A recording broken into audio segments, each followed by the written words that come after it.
Let's talk about querying literary agents. This is a topic that was brought up by one of my viewers. Thank you very much for doing so.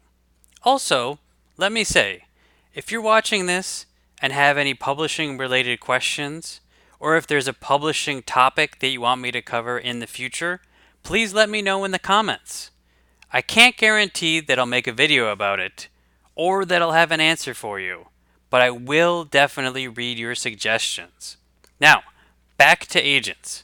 Here's the first thing that you need to keep in mind. If you're going to try and secure an agent, you're going to have to develop a thick skin. Why? Because if you don't, and the rejections start piling up, it can be demoralizing. I'm not joking. Rejections are hard to deal with. They can make you lose your will to continue.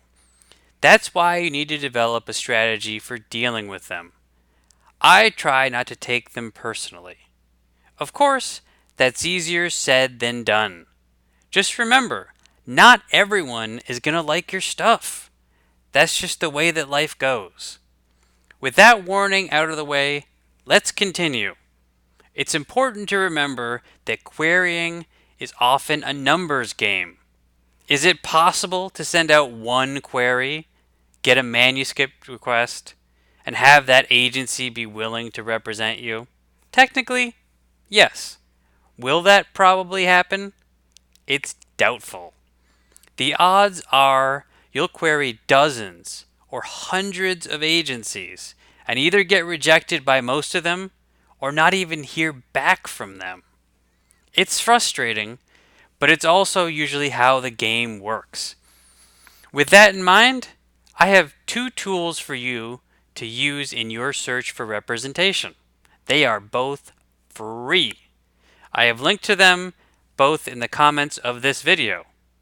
Both of those resources list contact information for agencies. Read through that information carefully. Agents get so many submissions to the point where a lot of them are almost looking for reasons to reject your work.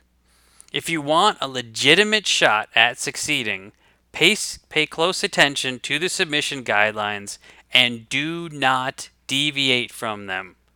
Also, pay close attention to what types of books the agency represents.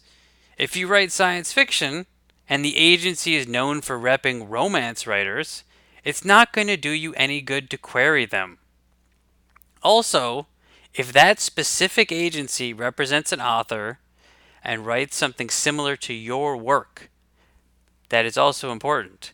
Agents are always looking for the next big thing.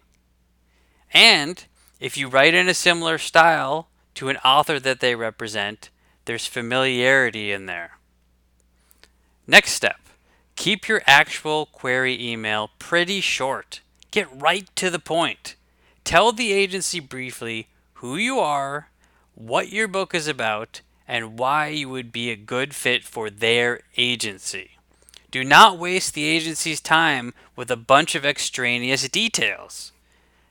Repeat this process with as many agencies as you wish to query. That could be a dozen or 100. At that point, the next step is to wait. This can be the hardest step. Naturally, you want the agency to read your email and respond right away. Realistically, it could take days or weeks to hear back.